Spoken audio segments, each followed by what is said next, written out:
हाँ भाई, very good evening. और आवाज आ रही है आप लोगों को मेरी यहाँ पे? कहता हूँ good evening sir. Good evening sir. Good evening, good evening. ठीक है, तो हम लोग का चैप्टर चल रहा है यहाँ पर रूल्स एंड रेगुलेशंस, है ना? सर हाँ बोलो। सर एक क्लास लाइव नहीं होती। मैं रिकॉर्ड कर रहा हूँ यार, एक्चुअली क्या वो लाइव करने की वजह से मेरा सिस्टम थोड़ा स्लो हो जाता है। इस वजह से ना मैं रिकॉर्ड कर ओके रहा हूँ, सर। मैं रिकॉर्ड करके फिर अपलोड कर दूंगा उसके ऊपर क्लास को, ठीक है? Yes sir. सर रिकॉर्डिंग भेज देना। हाँ नहीं, जैसे YouTube पे तुम लोग देखते हो ना, वैसे ही वो लेक्चर वहीं पर ही रहेगा। तुम्हें कुछ अलग से करने की रिक्वायरमेंट नहीं रहेगी, ठीक है? चलो हम लोग पढ़ना चालू करें। यहाँ पे एक लास्ट क्लास का कोई डाउट है क्या किसी को यहाँ पे? नो। तुम लोग तो बोलोगे नहीं, मेरे को बताना पड़ेगा।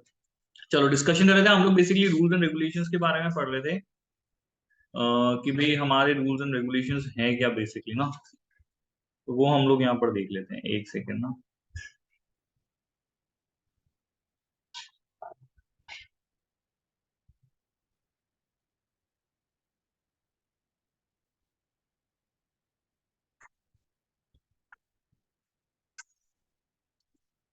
ठीक है, तो ये चैप्टर डील करता है किसके बारे में? ये चैप्टर डील करता है कि भाई ऑडिट के लिए क्या कोई रूल्स एंड रेगुलेशंस हैं या नहीं है तो किसने बनाए हैं, क्या रूल्स हैं ये, और हमें जरूरत क्यों है। तो रेगुलेट करने की जरूरत क्यों थी? क्योंकि भाई ऑडिट एक ऐसा काम है। ऑडिट क्या काम है? ऑडिट विश्वास दिलाने का काम है लोगों को, यस और नो? यस आगे सर। की बात समझ में? यस ऑडिट एक सर। ऐसा काम है जिसमें बेसिकली आप लोग लोगों का ट्रस्ट क्रिएट करते हो, है ना? और लोगों को विश्वास दिलाते हो। बेसिकली हमारे फाइनेंशियल स्टेटमेंट जो है, तो एक ऐसी सर्विस है जिसमें आप लोगों को बोलोगे हाँ भाई फाइनेंशियल स्टेटमेंट सही बने हुए, वो उस पर विश्वास करें, सब चीजें। तो ये जरूरी है। तो हुआ क्या है कि भाई कुछ स्कैम्स वगैरह दुनिया में ऐसे हुए हैं जिसकी वजह से हमें इवन ऑडिट को भी के लिए भी रूल्स एंड रेगुलेशंस बनाने की जरूरत पड़ी।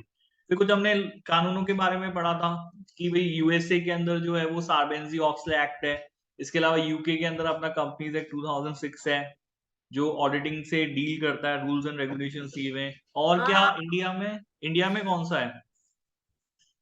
Companies act 2013। हाँ, कंपनी इंडिया में हमारा कंपनीज कंपनी एक्ट 2013। ठीक है ना। तो ये कुछ देर आर सर्टेन एक्ट्स हैं। ये तो हो गए लॉ। इसके अलावा ऑडिटिंग के स्टैंडर्ड्स हैं आपके, जो आपके कंट्री की जो भी रिकॉग्नाइज बॉडी होगी, ऑडिटिंग से संबंधित जो भी बॉडी यहाँ पे काम देखती है वो बनाएगी। कोड ऑफ एथिक्स आपके हैं, वो बॉडी बनाएगी। ठीक है, ये इन्होंने बताया। कुछ मेजर क्वेश्चन जो हम लोग को समझने हैं, जो कंट्रीज के अंदर कॉमन है कि भाई किसको ऑडिट कराना जरूरी है। तो देखो, हर कंपनी को ऑडिट कराना जरूरी है। कंपनी का मतलब स्पेसिफिकली वो कंपनीज जो कि रजिस्टर्ड है अंडर द रिलेवेंट लॉज। ठीक है, तो वो आपके देश में जो भी कानून है उसके हिसाब से वैसे हर कंपनीज को ऑडिट कराना जरूरी होता है। लेकिन बहुत सारे देशों में देखा गया है कि सभी कंपनीज को जरूरत नहीं होती ऑडिट कराने की।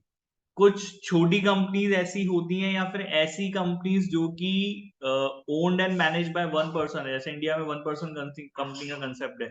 तो ऐसी companies they are not required for the audit. ठीक है। अब क्यों है ऐसा कि भाई आपने छोटी कंपनीज को एग्जाम कर दिया ऑडिट करने से? ऐसा क्यों किया गया है?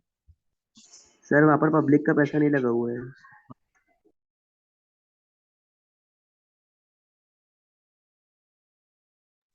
ठीक है, क्योंकि वहां पे एक बात तो पब्लिक का पैसा इन्वॉल्व नहीं है, दूसरा ओनर भी और manager one and the same person है, और उनके बिजनेस में कोई स्कैम होने से, छोटे मोटे स्कैम से हमारी इकोनॉमी के ऊपर कोई मेजर इम्पैक्ट नहीं पड़ने वाला।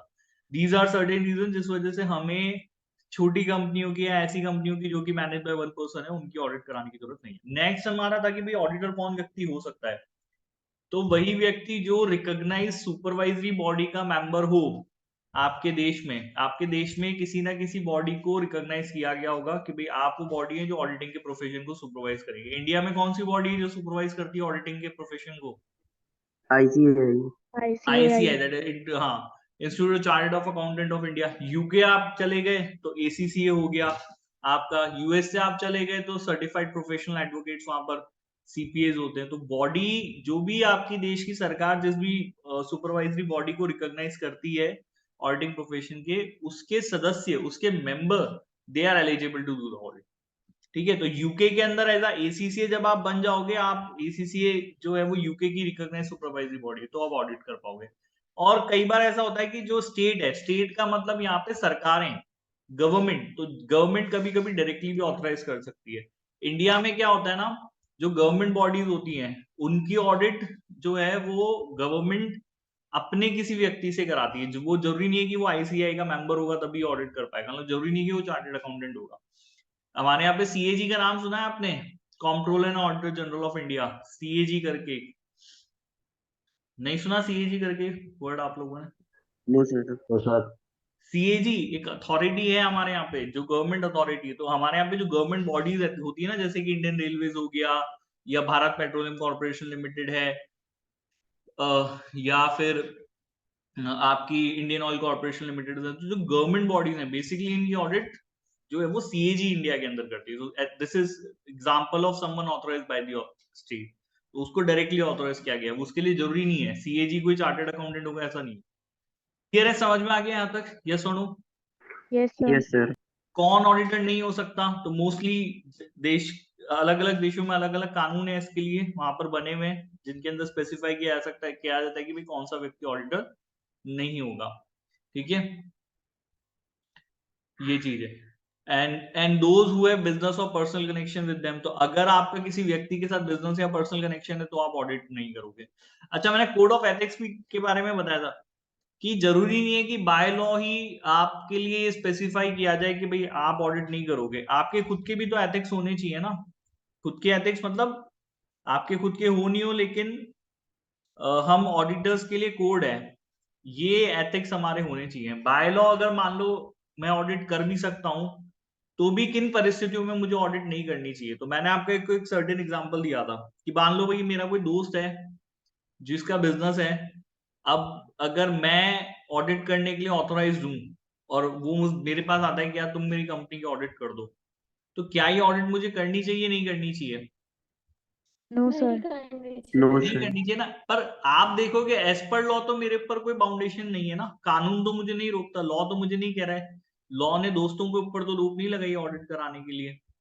ठीक है, फ्रेमवर्क। लेकिन मेरे कोड ऑफ एथिक्स कहते हैं, क्योंकि यहाँ पर इस बात की संभावनाएं हैं, इस बात की पॉसिबिलिटीज हैं कि मैं बाइस्ड हो सकता हूँ, मैं पार्शल हो सकता हूँ।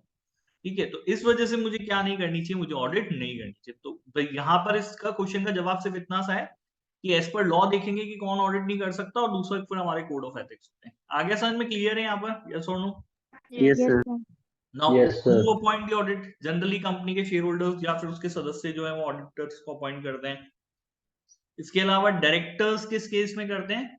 जब कैजुअल वैकेंसी क्रिएट हो जाए। What is casual vacancy? तो जब ऑडिटर्स को अपॉइंट किया जाता है तो एक टेन्योर के लिए किया जा सकता है। से फॉर एग्जांपल 1 साल के लिए आपने उसको अपॉइंट किया।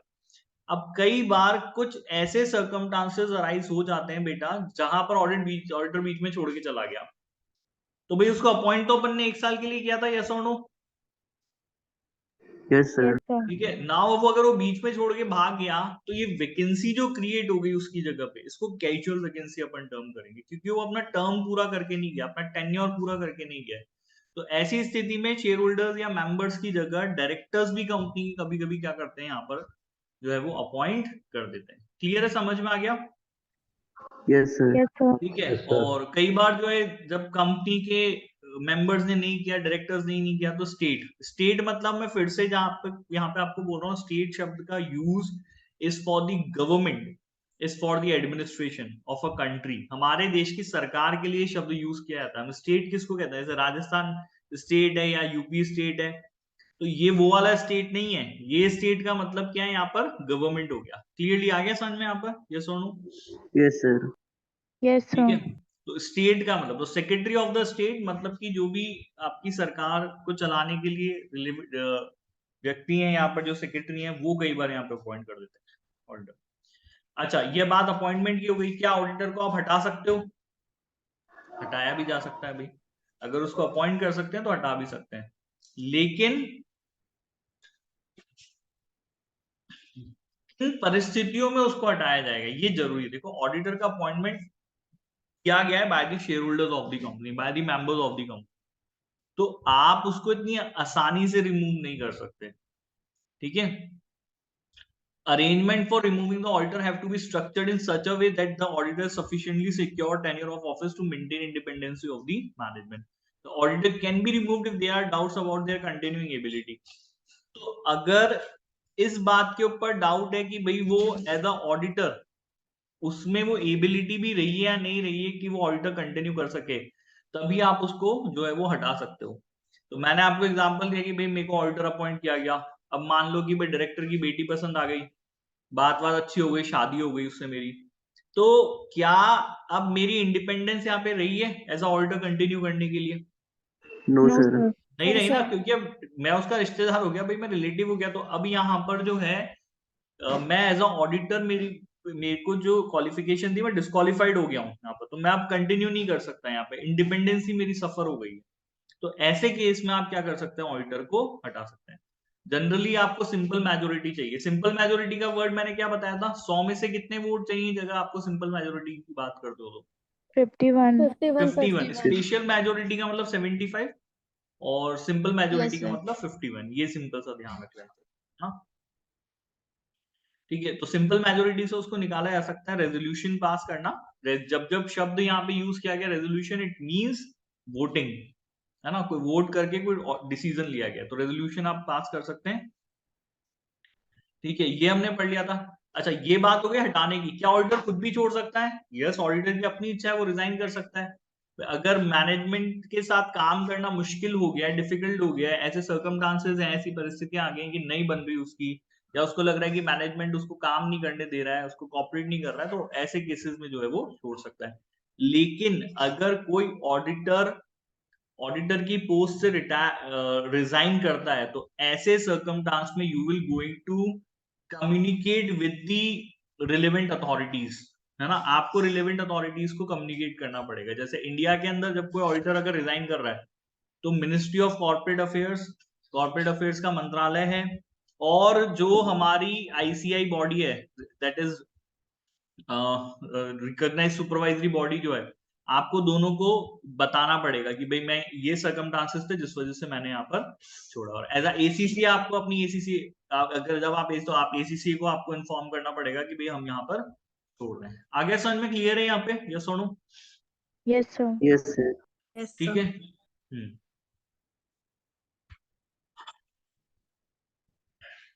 ये हमने पढ़ लिया था। अब आज की क्लास में हम लोग यहाँ पे आगे डिस्कस कर लेते हैं ऑडिटर के राइट्स क्या होते हैं, अधिकार आपको क्या क्या मिलेंगे जब आप किसी कंपनी में एक्सटर्नल ऑडिटर या स्टैट्यूटरी ऑडिटर अपॉइंट होते हो, तो आपके पास राइट क्या क्या होते हैं। देखो, सबसे पहला राइट इन लोगों ने क्या दिया है, access to company books and record and any reasonable time.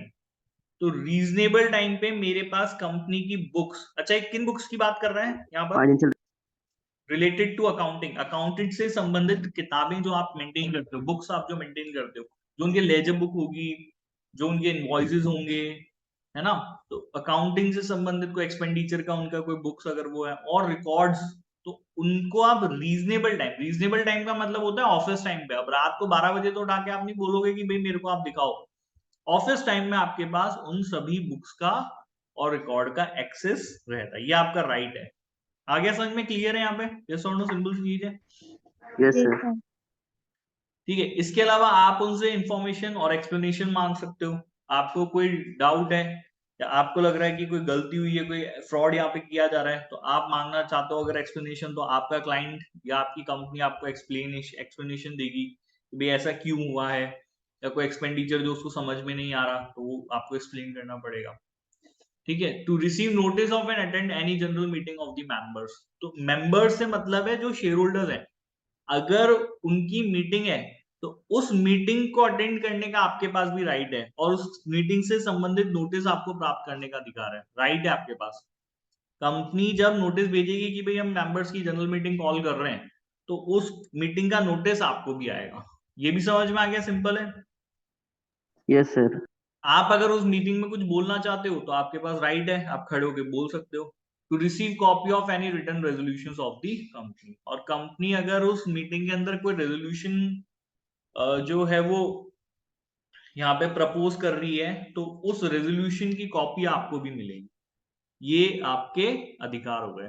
Appointment as auditor, तो अगर एज ऑडिटर अपॉइंट हो अब अगर आप रिजाइन करते हो तो रिजाइन करते वक्त आपके पास क्या राइट है? To request a general meeting of the company to explain the circumstances. अगर मैं छोड़ के जा रहा हूं तो मेरे पास ये अधिकार है कि मैं कंपनी को बोलूं कि भाई आप जनरल मीटिंग बुलाओ। अच्छा, जनरल मीटिंग बुलाओगे तो कौन लोग आएंगे? कौन लोग आएंगे जनरल शेयर मीटिंग में? होल्डर्स। शेयर होल्डर्स आएंगे। Share holder. तो शेयर होल्डर्स आएंगे तो मैं उनके सामने उन परिस्थितियों के बारे में बताना चाहता हूं जिसकी वजह से मुझे रेजिग्नेशन देना पड़ रहा है। तो मेरे कहने पे कंपनी को जनरल मीटिंग बुलानी पड़ेगी। ठीक है? Yes sir. ठीक है। To require the company to circulate the notice of circumstances relating to the regulation. और मैं चाहता हूं कि भाई रिटर्न नोटिस आप जो है वो लोगों को दो मीटिंग बुलाते वक्त, है ना। मीटिंग बुलाने से पहले कंपनी जनरली नोटिस भेजती है सबको, तो उस नोटिस में रिटर्न में सबको बताओ कि भाई ऑडिटर अपनी जो है बात जो है वो आप लोगों के सामने रखना चाहता है, या सर्कमस्टेंसेस क्या थे जिसकी वजह से वो रिजाइन कर रहा है, ये सब चीज। तो ये आपके ऑडिटर के राइट हो गए। क्या नहीं समझ में आई आप लोगों को बातें? Yes sir. Yes, ठीक है। sir. अब अधिकार दिए गए तो ड्यूटी भी दी जाएगी। अब आपकी रिस्पॉन्सिबिलिटी क्या बनती है, आपका काम क्या है? प्राइमरी ड्यूटी, ये हमने चैप्टर फर्स्ट में भी पढ़ लिया था। कौन बता सकता है यस ऑडिटर सर। की प्राइमरी ड्यूटी क्या होती है?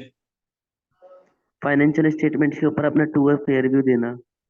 हाँ, फाइनेंशियल स्टेटमेंट जो है के ऊपर अपना ट्रू एंड फेयर व्यू नहीं देना, फाइनेंशियल स्टेटमेंट के ऊपर ये ओपिनियन देना कि financial statement true and fair view of the company दे रहे नहीं दे रहे। ऐसे समझो, financial statement are giving true and fair view और not, this will be going to my opinion. मैं दुनिया को ये बोलूंगा कि क्या financial statement true and fair opinion view देते हैं या नहीं देते, ये मेरे को बोलना है। ठीक है ना? आया समझ में यहाँ पे? Yes sir. Yes, sir. ये मेरी ड्यूटी है।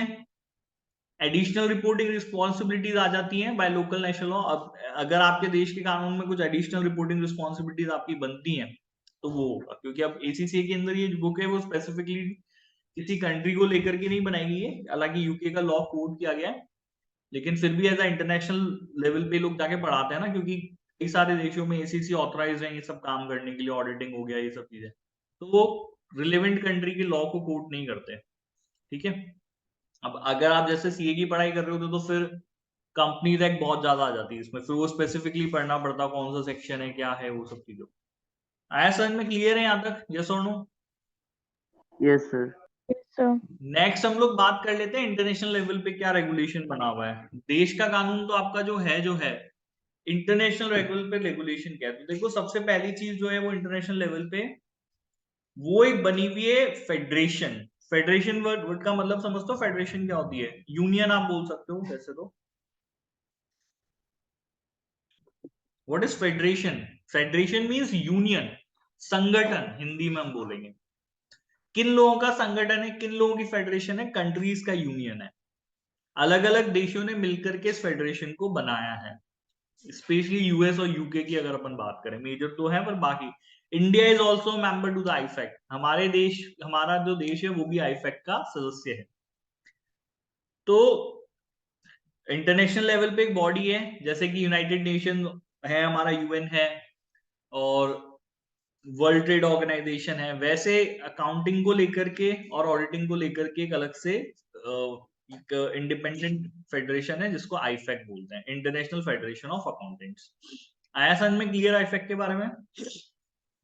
Yes, sir. Yes sir. बहुत डिटेल में नहीं, ये तो पढ़ना नहीं कि क्या ऐसे ही सर्कमस्टांसेस थे कि बना क्या हुआ, बट इसका मेजर काम है कि इसकी मेंबर कंट्री के जो भी इस आईफैक्ट की मेंबर्स हैं, सदस्य कंट्रीज हैं, नेशंस जो हैं, उन कंट्रीज के अंदर सेम तरीके से अकाउंटिंग करी जाए और सेम तरीके से ऑडिटिंग करी जाए। ये इनका बेसिकली पर्पस है। देखो, तो इसलिए अगर आप यूएस से जाओगे, आप यूके जाओगे, आप इंडिया आओगे, ठीक है, तो आपको अकाउंटिंग लगभग सिमिलर मिलेगी। क्यों? क्योंकि उसका एक रीजन है कि हम लोग भी आईफैक्ट के मेंबर हैं, वो लोग भी आईफैक्ट के मेंबर हैं। तो अब आईफैक्ट बनाता है स्टैंडर्ड्स, और उन स्टैंडर्ड्स के अकॉर्डिंगली हम हमारे देश में कानून बनाते हैं।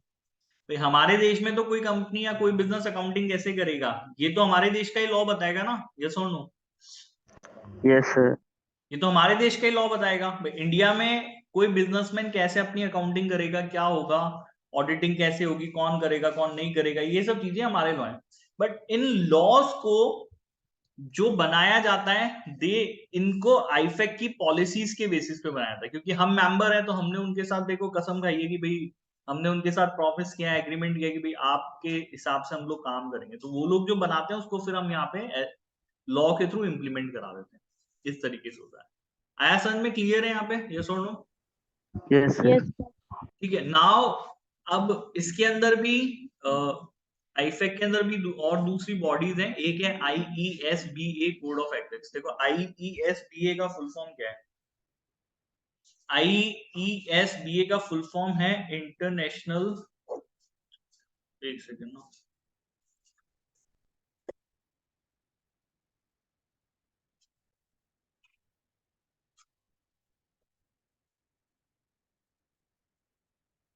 इंटरनेशनल एथिक्स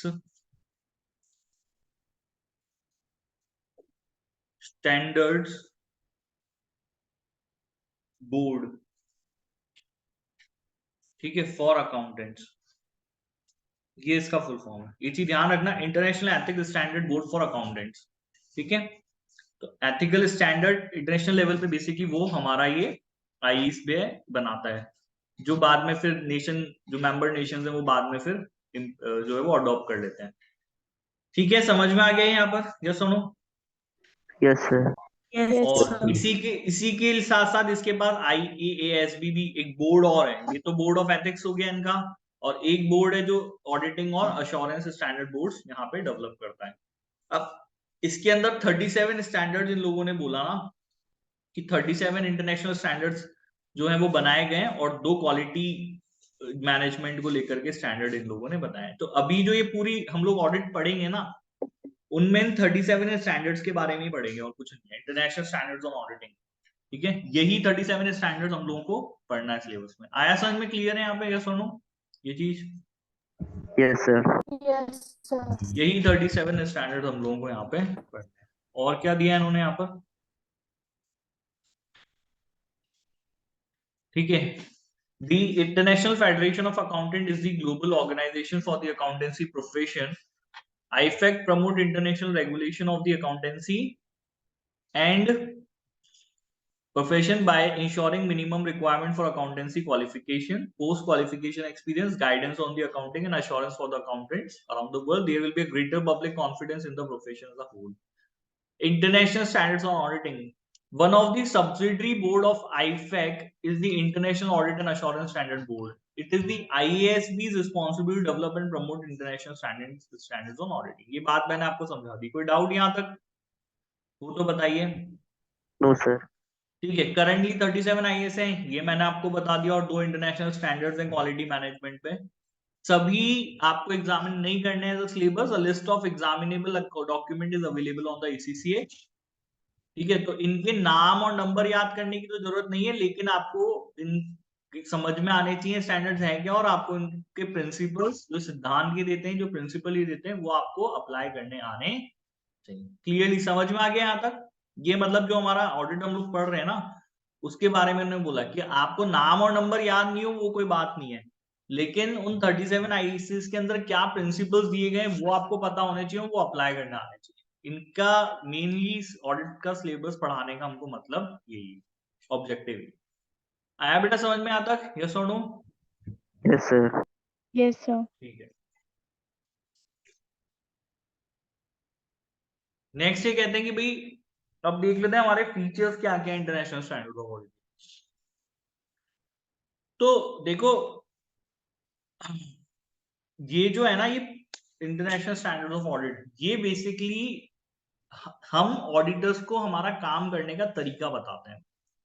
ठीक है, प्रोसीजर देखो, डॉक्टर्स इलाज करते हैं तो ट्रीटमेंट करने का भी बेटा अपना प्रोसीजर होता है। वो प्रोसीजर कहीं ना कहीं तो लिखा होगा, उसको पढ़ा होगा, तभी उन्होंने सीखा होगा। ठीक है, रैंडम प्रोसीजर से तो कोई ट्रीटमेंट नहीं होता। होता है क्या रैंडम प्रोसीजर से कोई treatment? No sir. No, sir.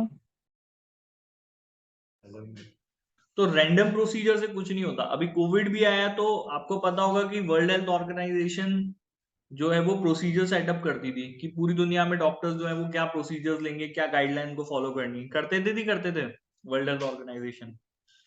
Yes, sir. तो ऐसे ही हम ऑडिटर्स को काम कर करना है, तो ये इंटरनेशनल स्टैंडर्ड्स ऑफ ऑडिट ये हमारे काम आते हैं। यही वो प्रोसीजर्स हैं जब आप ऑडिट करते वक्त इस्तेमाल करोगे। अगर आप इन प्रोसीजर्स के बियॉन्ड जाके अपना काम करते हो या इन प्रोसीजर्स को नहीं देते, तो आपका काम नेग्लिजेंट माना जाएगा। ठीक है, फिर आप नेग्लिजेंट हो, फिर आपको काम करना नहीं आता। ठीक है, तो जब भी हम काम करेंगे इन प्रोसीजर्स को हमको फॉलो करना पड़ेगा, जो हम सीखेंगे इसके अंदर। ठीक है, तो इन्होंने फर्स्ट पॉइंट में क्या लिखा है कि international standards of audit are professional guidance. तो एक गाइडेंस है जो ऑडिटर को फॉलो करना जरूरी है, ताकि ऑडिट कंसिस्टेंटली और रिक्वायर्ड स्टैंडर्ड के अकॉर्डिंग करी जाए। जो हम स्टैंडर्ड मेंटेन करना चाहते हैं, जो हम क्वालिटी देना चाहते हैं ना, वो आप तभी कर पाओगे बेटा जब आप इस गाइडेंस को फॉलो। आया बात समझ में? पहले फीचर तो ये हो गया इसके अंदर, यस और no? Yes, sir. Yes, sir. Yes. अब आईएसए कोई लीगल रिक्वायरमेंट तो नहीं है। International of standard of audit मेरे देश का कानून तो नहीं है, ये मेरे देश का कानून है, लॉ है क्या ये मेरा? No, sir. No, sir. नहीं। तो अगर आप किसी ऐसी कंट्री में हो जहां पे ऑडिट करने के लिए कोई रिलेवेंट लॉ है, कोई वहां का देश का कानून है जो कि ऑडिट को रेगुलेट करता है, तो फिर हम कैसे ऑडिट करेंगे? क्या हम इंटरनेशनल स्टैंडर्ड ऑफ ऑडिट को देखेंगे प्रायोरिटी पे, या हम उसके देश के कानून को देखेंगे? किसको देखेंगे? International law. नहीं, इंटरनेशनल लॉ को कैसे देख लोगे? इंटरनेशनल लॉ है क्या भाई? आपके देश में अगर कोई कानून है तो ऑफकोर्स सी बात है, पहले मुझे मेरा लोकल लॉ देखना पड़ेगा ना। मेरा लैंड लॉ ऑफ लैंड क्या कहता है, इस जमीन का कानून क्या है जिस जमीन पे मैं रह रहा हूं। अगर आज के डेट में इंडिया के अंदर हम ऑडिट करने के लिए कोई स्पेसिफिक प्रोसीजर्स जो हैं वो बाय लॉ इंप्लीमेंट करते हैं, भाई आज की डेट से हमारे यहाँ के तो जो ऑडिटर्स हैं वो ऐसे ऑडिट करेंगे, तो क्या हम आईएसए फिर फॉलो करेंगे? क्या क्या आईफैक हमको मजबूर कर सकती है कि नहीं आप तो आईएसए फॉलो करोगे? No, sir. नहीं कर सकती ना। जो मेरे देश का कानून है उससे ऊपर कुछ नहीं है।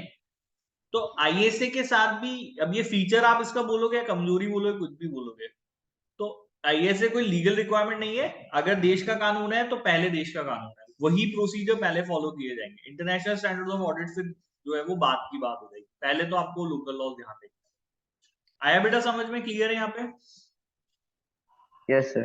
Yes. ये ध्यान रखना बहुत इंपॉर्टेंट है, आई लोकल लॉ से ऊपर नहीं हो सकता आईएसए। ठीक है, हालांकि आईफैक एक बहुत मजबूत ऑर्गेनाइजेशन है और रियलिटी में देखे तो ये कंट्रीज को मजबूर कर देती है। आज हम जब एज इंडिया हम इसके मेंबर बन गए, तो जो स्टैंडर्ड्स ऑफ ऑडिट हम लोग इंडिया में फॉलो कर रहे हैं, they are basically based on ISA. वो आईफैक के ही जो बनाए गए आईएसए उन्हीं के ऊपर बेस्ड है। तो मजबूर तो हम हो गए, वो मजबूर नहीं हुए। मजबूर कौन हो गए? मजबूर तो हम हो गए कि हमारे देश का कानून ही उनके अकॉर्डिंग बना है। यस और no? Yes, sir. But still as a general rule आपको ये चीज ध्यान रखनी है कि भाई लोकल लॉज जो है वो प्रायोरिटी पे रहेंगे हमेशा। आया क्लियरली समझ में? Yes, sir. नेक्स्ट ये बोलते हैं ISA must be, ISA are written in the context of an audit of the financial but can be applied to the audit of other historical financial. तो आईएसए को वैसे बनाया गया है फाइनेंशियल स्टेटमेंट्स के ऑडिट के हिसाब से। किसके हिसाब से बनाया गया है? Financial statement. फाइनेंशियल। लेकिन अगर आप फाइनेंशियल अलावा के अलावा भी अगर कोई ऑडिट आप करते हो ना हिस्टोरिकल इंफॉर्मेशन की, मतलब वो इंफॉर्मेशन जो पहले रिकॉर्ड हो चुकी है, अगर आप उसकी ऑडिट करते हो तो आप अदर देन फाइनेंशियल स्टेटमेंट, तो अदर देन फाइनेंशियल स्टेटमेंट भी बिजनेस में और भी बहुत सारी इंफॉर्मेशन होती है जिसको कि ऑडिट किया जाता है कई बार। तो अगर पुरानी इंफॉर्मेशन को, पुरानी डेटा को ऑडिट कर रहे हो तो आप आईएसए का यूज ले सकते हो। तो ये समझिए कि ISA are not limited to financial statement. इसका जो स्कोप है वो वाइडर स्कोप है। ये सिर्फ फाइनेंशियल स्टेटमेंट की ऑडिटेड लिमिटेड नहीं है, बल्कि और भी दूसरी अगर हिस्टोरिकल फाइनेंशियल इंफॉर्मेशन है अदर देन फाइनेंशियल स्टेटमेंट, तो आप उसको ऑडिट कर सकते हैं। क्लियरली समझ में आ गई बात बेटा यहाँ पे? यस और no? Yes. ISA must be applied in all but exceptional cases where the auditor deems it necessary to depart from the ISA to achieve the overall aim of the audit. This departure must be justified. तो इन्होंने बताया कि ISA को आपको apply करना चाहिए, but कुछ exceptional cases में अगर एज अ ऑडिटर मेरे को लगता है कि नहीं, मुझे जो प्रोसीजर स्टैंडर्ड में दिया गया है उससे अलग जाके काम करना चाहिए, ठीक है, ताकि ऑडिट के ओवरऑल एम को, ओवरऑल ऑब्जेक्टिव को मैं अचीव कर सकूं, तो ऐसे केसेस में आप आईएसए को जो है वो अवॉइड करके अपने तरीके से काम कर सकते हैं। ये चीज बहुत ध्यान से सुन लेना। क्या आप ऑडिट करते वक्त जरूरी है कि हम आईएसए हर बार अप्लाई करेंगे या नहीं करेंगे, ये बताओ भाई।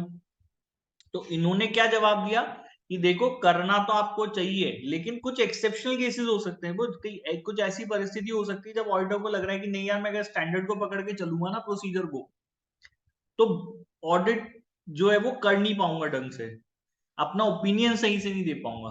भाई आप इसका एक सर्टेन एग्जांपल लो कि डॉक्टर को मरीज को बचाना है, पेशेंट को बचाना है।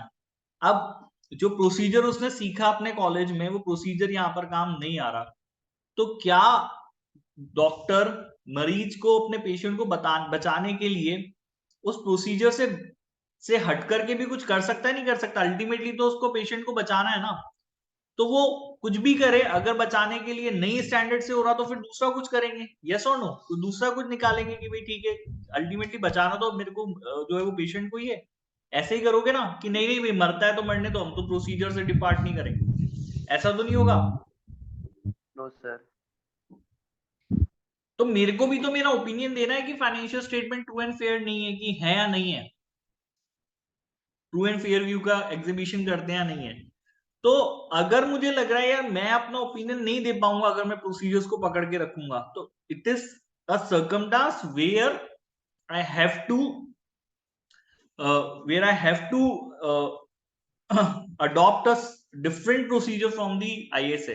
तो ऐसी परिस्थिति आ गई है कि भाई आपको प्रोसीजर दूसरा जो इंटरनेट हमारे आईएसए के अंदर नहीं गया, उसके अलावा कुछ करना पड़ेगा, तो फिर आप करिए। बट ये सिर्फ एक्सेप्शनल केसेस हो सकते हैं, जनरल केसेस में सब में आप आईएसए को अप्लाई करेंगे। आगे सर में यस और no? Yes sir.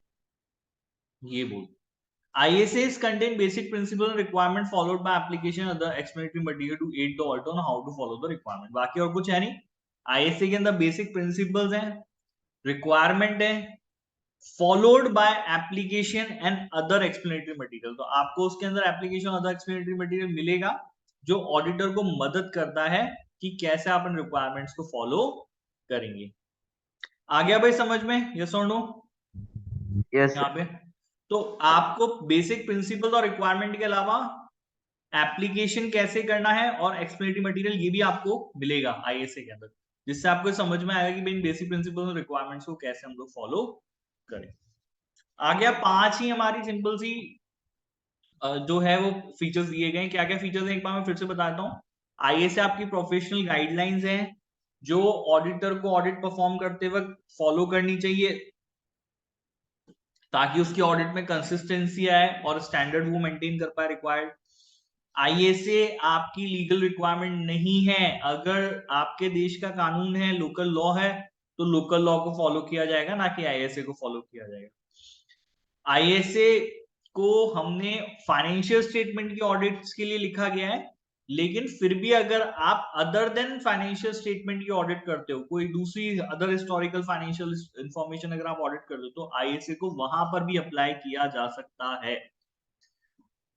Next 4 point, ISA को हमें सभी परिस्थितियों में अप्लाई करना चाहिए, बट इन एक्सेप्शनल केसेस जब ऑडिटर को लगता है कि मेरा ऑब्जेक्टिव ओवरऑल अचीव नहीं कर पाऊंगा, तो आप आईएसए को छोड़कर जो है अपने खुद के प्रोसीजर्स भी फॉलो कर सकते हो, आप आईएसए से डिपार्ट कर सकते हो, ठीक है। और आईएसए में बेसिक प्रिंसिपल्स और रिक्वायरमेंट्स हैं जिनको अदर देन इसके अलावा एप्लीकेशन और अदर एक्सप्लेनेटरी मटेरियल है जो ऑडिटर को मदद करती है कैसे आपको इन रिक्वायरमेंट्स को फॉलो करना है। आगे भाई समझ में क्लियर है बेटा? 5 पॉइंट यहाँ पे यस और नो?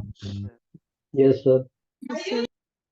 किसी को कोई डाउट हो तो बताओ। यहाँ पर 5 पॉइंट समझ में आ गए आपको फीचर्स ऑफ इसके आईएसए के? Yes sir. Yes, sir. सबको आगे क्या, जल्दी बोलो ना। Devansh, Garvita, Juhi, Mahvesh. Yes sir. Yes, sir. Yes, sir. Yes, sir. Nidhi, Khushi, तो बचा क्या? Yes, sir. ठीक है, देखो तुम बोलोगे तो मेरे थोड़ा इंटरेस्ट आया, बोलना बंद कर दोगे ना, फिर मेरा भी इंटरेस्ट है, मेरे को लगता है मैं ही नहीं पढ़ा रहा हूँ। नाउ डेवलपमेंट ऑफ आईएएस है, कैसे बनाए जाते होंगे इंटरनेशनल स्टैंडर्ड्स ऑफ ऑडिट। तो मैंने ये तो बता ही दिया कि आईएएसएसबी करके एक बोर्ड है, ठीक है ना, जो आईफैक के अंडर बना हुआ है, वो इसको करता है। तो इन्होंने बोला कि भाई देखो एक लेंथी प्रोसेस है, डिस्कशन का, डिबेट होता है, ठीक है, सभी सदस्यों से इनपुट लिए जाते हैं, एक्सपोजर ड्राफ्ट क्रिएट किया जाता है, इश्यूड फॉर पब्लिक कमेंट। तो ये लोग क्या करती है आईएएसबी, सबसे पहले तो जो है आईएसए को बनाने के लिए डिस्कशंस और डिबेट होते हैं। क्या होते हैं भाई? सबसे पहले तो डिस्कशंस एंड डिबेट आपका होगा। किसके बीच में होगा ये डिस्कशन और डिबेट? कौन करेगा? कौन करेगा डिस्कशन और डिबेट? अरे बताओ ना, कौन करेगा डिस्कशन? मेंबर्स। मेंबर्स करेंगे, सदस्य। सदस्य मतलब जो कंट्री मेंबर कंट्रीज हैं, है ना, उनके जो भी रिप्रेजेंटेटिव है बोर्ड के, वो यहाँ पर discussion and debate between members होगा, ठीक है। फिर उसके बाद फिर आपका आ जाता है एक्सपोजर, एक ड्राफ्ट क्रिएट किया जाएगा। ड्राफ्ट मतलब समझते हो, एक रफ बनाया जाएगा। क्या बनाया जाएगा यहाँ पे? एक ड्राफ्ट बनाया जाएगा। ये ड्राफ्ट पब्लिक कमेंट के लिए ओपन कर दिया जाएगा। जो इसकी वेबसाइट है ना, आप कभी विजिट करना आईफैक की वेबसाइट और आईएएसबी के, तो अगर कोई इंटरनेशनल स्टैंडर्ड ऑफ ऑडिट वो लोग बनाना चाहते हैं तो पब्लिक के कमेंट्स के लिए, पब्लिक पूरे देश, पूरी दुनिया की जनता जो भी है उसके ऊपर अपने कमेंट दे सकती है कि भाई इसमें गलत है या इसमें सुधार करना है, ये चीजें। तो आफ्टर कमेंट अगर उन्हें लगता है तो इस ड्राफ्ट में वो क्या कर देंगे, एप्रोप्रिएट चेंजेस कर देंगे, बदलाव लेकर के आ जाएंगे कि हाँ भाई ठीक है भैया, हमको लग रहा है पब्लिक कमेंट की बात इसमें करनी चाहिए। आ गया समझ में यहाँ पे? यस और नो? Yes, Yes, sir. ठीक है। sir. और अप्रूवल ऑफ 2/3 ऑफ आईएएसबी, तो जो आईएएसबी के मेंबर्स हैं उसके बाद उनके 2/3 मेंबर्स का अगर वोट इस ड्राफ्ट को मिल जाता है तो ये आईएएस क्या हो जाता है? आपका अप्रूव हो जाता है। क्या हो जाएगा भाई? ये आईएएस मेरा अप्रूव। तो बहुत ही सिंपल सा प्रोसीजर है। डिस्कशन होगा, डिबेट होगा मेंबर्स के बीच में, फिर ड्राफ्ट क्रिएट होगा, फिर ड्राफ्ट क्रिएट होगा, उसको पब्लिक कमेंट के लिए जो है वो छोड़ दिया जाएगा। पब्लिक कमेंट के बाद अगर आपको लगता है कि भाई इसमें कुछ रिवाइज करना है, कुछ बदलाव लाने हैं, वो लाए जाएंगे और उसके बाद फिर से वोटिंग के लिए जाएगा। अगर 2/3 आईएएसबी के मेंबर्स का वोट इसको मिल जाता है तो ये आपका एज अ आईएएसए इंप्लीमेंट हो जाएगा। आ गया बेटा क्लियरली समझ में यहाँ पे? यस और no? Yes, sir. Yes, sir. Simple सा आपका प्रोसीजर है, कोई डिटेल प्रोसीजर नहीं। Relationship between international and national standards. अब इंटरनेशनल और नेशनल स्टैंडर्ड्स के बीच का रिश्ता क्या है, रिलेशनशिप क्या है? ठीक है, आईफैक तो कुछ नहीं है, आईफैक तो ग्रुपिंग ऑफ अकाउंटिंग बॉडीज है, जैसे आईसीआई है, ये सब हमारी जो है वो अकाउंटिंग बॉडीज आईफैक की मेंबर हैं। इसका कोई लीगल स्टैंडिंग तो है नहीं हमारे कंट्री में। आईफैक का हमारी कंट्री का कोई लीगल स्टैंड है क्या? ये हमारे ऊपर कुछ थोप सकती है क्या इंडिया में रहते हुए आईफैक? No, sir. क्या ये हमको, अरे प्रैक्टिकली क्या हो रहा है वो नहीं बोल रहा मैं, लीगल पॉइंट ऑफ व्यू से बात कर रहा हूँ ना, कानूनी पॉइंट ऑफ व्यू से। As a citizen of India क्या आईफैक की कोई भी जुरिडिक्शन मेरे ऊपर है क्या? आईफैक का कोई दबाव, आईफैक का कोई प्रेशराइज, आईफैक का कोई भी ऑर्डर मेरे ऊपर एप्लीकेबल है क्या as a citizen of India? ये बताओ। No, sir. नहीं है ना, इनका कोई जुरिडिक्शन थोड़ी ना मेरे ऊपर। जुरिडिक्शन मतलब होता है क्षेत्राधिकार, इनका कोई क्षेत्राधिकार नहीं है मेरे ऊपर, सिर्फ मेरे देश के कानून का ही क्षेत्राधिकार है ना? आ गया समझ में? यस आया समझ में ये बात? ये सुनो, यस सर। तो आईफैक की कोई इंडिविजुअल कंट्रीज के हिसाब से कोई लीगल स्टैंडिंग नहीं है। देखो एक चीज समझो कि इंटरनेशनल लॉ की अगर अपन बात करें ना, तो आज की डेट में इंटरनेशनल लॉ हमारा बहुत वीक है, क्योंकि there is nothing to be called. अब इंटरनेशनल लॉ है क्या? अगर मैं कानून तोड़ दूंगा, इंटरनेशनल लॉ कोई तोड़ दूंगा, तो उसकी सजा मुझे कौन देगा? कोई लॉ है जो कि मेरे देश के सरकार ने नहीं बनाया, यूएन ने कोई लॉ बना दिया, अगर as a citizen of India मैं उसका कानून नहीं मानता तो मुझे पनिशमेंट कर दे सकती है, वो दे सकती है क्या मुझे कोई पनिशमेंट?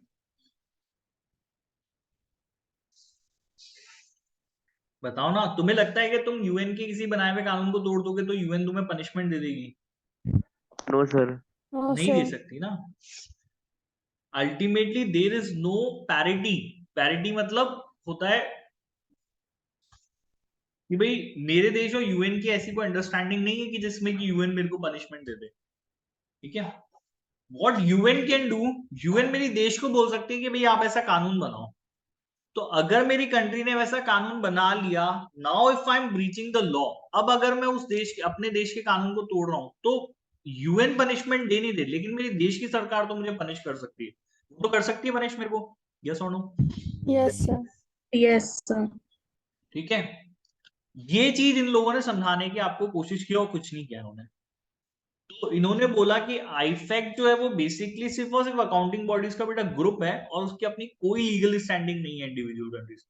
इसीलिए countries therefore need to have their own arrangement. तो इसलिए आप अगर आईफैक्ट के मेंबर हो और अगर आप चाहते हो कि भाई आईफैक्ट की बनाई गई पॉलिसीज आपके देश में भी एप्लीकेबल हो, तो फिर आपको अपने लॉ में ये चीज जो है वो लेकर के आनी पड़ेगी, ठीक है। और कुछ नहीं। तो इंडिया ने जैसे कैसे किया, अब जो इंटरनेशनल स्टैंडर्ड्स आईफैक्ट के बनाए गए वही स्टैंडर्ड्स हमने स्टैंडर्ड्स ऑफ ऑडिट बोलकर, ऐसे बोलकर, जो आईसीआई है ना वो खुद का कोई उनका रिसर्च नहीं है इस मैटर में ना, वो आईफैक्ट ने जो बोला वही उन्होंने हमारी गवर्नमेंट ऑफ इंडिया को रिकमेंड कर दिया और गवर्नमेंट ऑफ इंडिया ने उसको इंप्लीमेंट कर दिया अल्टीमेटली, और कुछ नहीं है, ठीक है। ये चीज इन लोगों ने यहाँ पर समझाई है। So national standard centers may develop their own auditing and think standard may adopt the implement ISA possible after modifying them to suit national need. In the event of conflict between two set of guidelines, local regulation will apply. अगर ISA में और मेरे देश के standards में अगर कोई conflict भी है तो मेरे लोकल रेगुलेशन यहाँ पर अप्लाई करेंगे। आगे समझ में क्लियर है यहाँ पर, यस और no? Yes sir. Yes, sir. UK का इन्होंने एग्जांपल दिया। In the UK financial reporting council is currently the national regulator responsible for overseeing the accounting profession. तो यूनाइटेड किंगडम में काउंसिल है एफआरसी करके, जो अकाउंटिंग प्रोफेशन को के सुपरविजन करने का काम करती है, ठीक है। उन यूके के अंदर अकाउंटिंग कैसे होगी ये आईफैक्ट नहीं बताएगा, ये फाइनेंशियल रिपोर्टिंग काउंसिल बनाएगी उनकी देश की। कौन बताएगी भाई? यूके की फाइनेंशियल रिपोर्टिंग काउंसिल। तो आई क्योंकि एसीसी तुम लोग कर रहे हो तो तुम लोगों को ये चीजें बहुत अच्छे से आनी चाहिए ना, तो ये बहुत अच्छे से पता होना चाहिए कि भाई यूके के अंदर कौन ओवरसी करता है यहाँ पे अकाउंटिंग के प्रोफेशन को, तो एफआरसी करती है, that is financial reporting council. Clear है, समझ में आया यहाँ पे, यस और नो? Yes sir. ये रेगुलेटर है Yes, sir. इनका अपना एक डिवीजन है audit and actuarial regulation FRC के अंदर with in the responsible development. तो ऑडिटिंग के स्टैंडर्ड्स यूके के अंदर, एफआरसी के अंदर audit and actuarial regulation division, इनका एक अपना एक डिवीजन या विभाग है जो बेसिकली ये काम करता है, ठीक है। The audit and assurance team within the audit division take the ISAs are as issued by the ISA and modify them from UK। तो जो ये इनका ऑडिट एंड अश्योरेंस बोर्ड है वो करता क्या है, वो पकड़ेगा आईएसए, अच्छा आईफैक्ट ने ये बनाया, ठीक है कोई बात नहीं, इसका मेजर पार्ट उठा लो। अब अगर उनको लगता है कि यूके के हिसाब से इसको थोड़ा सा मॉडिफाई करना पड़ेगा आईएसए को, क्या करना पड़ेगा इसको यहाँ पे? मॉडिफाई। अगर उनकी जो ऑडिट एंड अश्योरेंस टीम है उनको ऐसा लगता है कि इस आईएसए को अगर मॉडिफाई करना पड़ेगा तो फिर वो इसको मॉडिफाई करके फिर इसको इंप्लीमेंट करेंगे यूके के अंदर। आगे समझ में क्लियर है यहाँ पे, यस और नो? फिर इसको वो लोग Yes. क्या करेंगे यहाँ पे? इंप्लीमेंट करेंगे यूके के अंदर। तो आप इसमें मॉडिफिकेशन कर सकते हो, वो आपकी इच्छा है, ठीक है। अगर आपको लगता है कि भी आपकी कंट्री के हिसाब से जरूरी है इसमें मॉडिफिकेशन, उसको कर सकते। आगे समझ में क्लियरली यहाँ पे, यस और नो? Yes sir. ये इन लोगों ने यहाँ पर समझाया हमको, ठीक है। The audit and assurance team has also developed its own ethical standard which must be followed. The safeguard within these ethical standard are either the same as they are required by the international that जो IESA है, ठीक है, और more comprehensive. For example, partner rotation rules in the UK are more stringent than those required by the। अब इन्होंने बोला है ना कि अब जो आईफैक है उसने जो एथिक्स बनाए। क्या बनाया आईफेक ने अपने? एथिक्स। आईफेक की जो स्पेशली आईएएसबी है जिसका काम ही यही है एथिक्स बनाने का ना, तो क्या ये भी जरूरी है क्या कि इनको भी ऐसे कैसे आपकी कंट्री में फॉलो किया जाएगा, इनमें भी मॉडिफिकेशन किया जा सकता है? क्या आप एथिक्स में भी मॉडिफिकेशन कर सकते हो क्या? Yes sir. इनको भी मॉडिफाई कर सकते हैं। तो इन्होंने बताया कि भाई इनको भी मॉडिफाई कर सकते हैं। एग्जाम्पल के तौर पे इन्होंने बताया कि पार्टनर के रोटेशन रूल्स। रोटेशन रूल्स का मतलब होता है कि भाई आप से फॉर एग्जाम्पल कि मिस्टर ए XYZ कंपनी में ऑडिटर लग गए, तो क्या ये हर साल ऑडिटर इनको अपॉइंट किया जा सकता है कि कोई लिमिट है? किसी व्यक्ति को क्या जीवन भर के लिए आप ऑडिटर अपॉइंट कर सकते हो या कोई लिमिट होगी? तो लॉ कहता है कि भाई नहीं, ऐसा नहीं है कि किसी व्यक्ति को किसी लाइफ टाइम ऑडिट कर सकते हो। इसके लिए रोटेशन रूल होते हैं, जैसे 2 साल या 3 साल के अंदर हमको इनको चेंज करना पड़ेगा और हमें नए ऑडिटर लाने पड़ेंगे। तो इस चीज को लेकर के यूके के अंदर जो एथिक्स हैं वो आईफेक के बनाए हुए एथिक्स से ज्यादा स्ट्रिंजेंट है, ज्यादा स्ट्रिक्ट है। आया समझ में बेटा क्लियरली यहाँ पे? यस और no? Yes, yes sir. Sir. ठीक है। The audit quality review team monitor the quality of work perform by audit firms that perform audit of public interest entities in the UK. ठीक है, अब ये चीज आप बहुत ध्यान से रखो क्योंकि हम एसीसी कर रहे हैं तो हमको ये चीजें बहुत। Audit quality review team monitor the quality of work perform by audit firms that perform audit in public interest entities in the UK.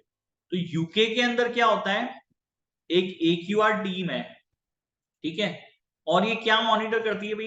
ये क्या मॉनिटर करती है? ये मॉनिटर करती है कि भाई उन ऑडिटिंग एंटिटीज को, मॉनिटर ऑडिटिंग एंटिटीज या ऑडिट फर्म, ऑडिटिंग फर्म बोल लेते हैं, ऑडिटिंग फर्म्स को ये मॉनिटर करती है। ऐसी ऑडिटिंग फर्म्स को जो यहाँ पे पब्लिक इंटरेस्ट एंटिटीज को, पब्लिक इंटरेस्ट एंटिटीज का मतलब हो गया वो public interest entity. Public interest entities मतलब वो बॉडी जिनमें की बहुत ज्यादा इन्वॉल्वमेंट है पब्लिक का। इंडिया के लिए पब्लिक कंपनी हो गया जैसे रिलायंस है, रिलायंस में लोगों का बहुत पैसा इन्वॉल्व है, इंटरेस्ट है यहाँ पे। यस और नो? है ना? Yes sir. ऐसे Yes, sir. यूके के अंदर पब्लिक, ऐसी कंपनियां जिनमें पब्लिक इंटरेस्ट है ना, ऐसे बिजनेसेस जिनमें पब्लिक इंटरेस्ट है, तो उन कंपनीज की जो ऑडिट करती है उसकी monitoring audit quality review team करती है यहाँ पर। ठीक है। The AQR perform inspection of audit files to ensure firms are following the requirement of the ethical standard, auditing standards and quality management standard. Inspection reports are available to view on the FRC website. ठीक है, तो अभी आप सोचोगे आप सब ACCA बन गए और आपने अपनी ऑडिट जो है वो फर्म बना ली यूके के अंदर, और आप वहां की ऐसी कंपनी जिसमें पब्लिक इंटरेस्ट इन्वॉल्व है उनको आप ऑडिट कर रहे हो, तो क्या आप पे भी कोई नजर रख रहा है? और आप पे अगर नजर रख रहा है तो कौन है? AQR. AQR आपके ऊपर नजर रखेगा।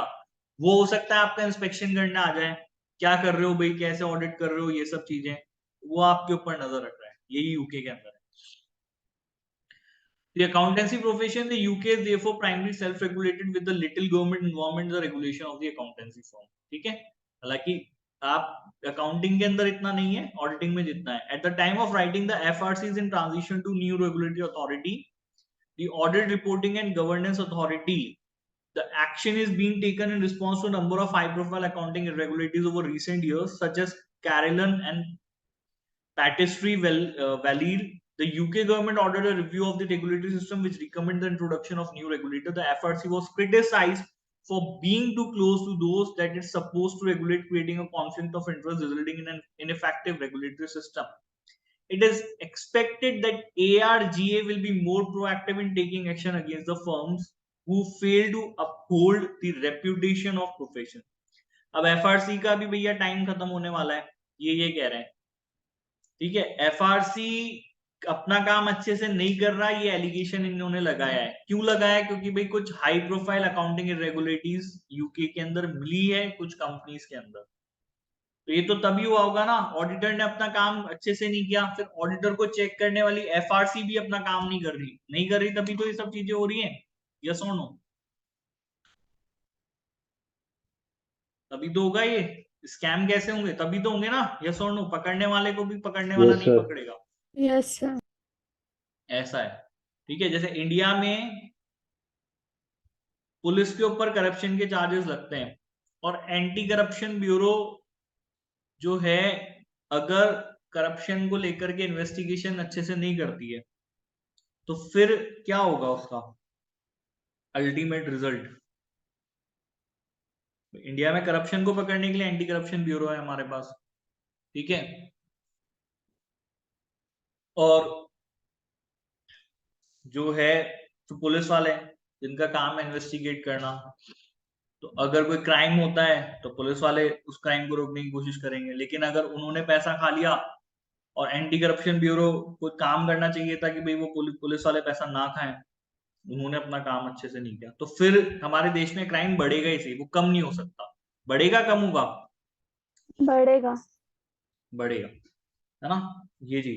तो वहां पर भी उन्होंने बताया कि हमारे पास भी सिस्टम था, लेकिन वो सिस्टम फेल हो गया। क्यों हो गया? क्योंकि जिन लोगों को अपना काम करना चाहिए था उन्होंने काम अच्छे से नहीं किया। इसलिए एफआरसी को अब जो है वो बदला जा रहा है with the ARGA, auditing reporting and governance. एक नई अथॉरिटी यूके के अंदर बनाई जा रही है जिसको auditing reporting and governance authority का नाम इन लोगों ने दिया है।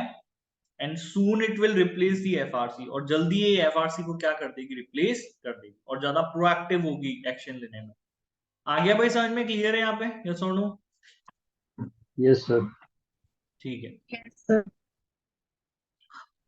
आज के लिए आई थिंक यहाँ पे इतना ये सफिशिएंट है आज के लिए। इसको अपन आगे कल कंटिन्यू करते हैं। यहाँ तक कोई डाउट हो तो बताओ मेरे को। No sir.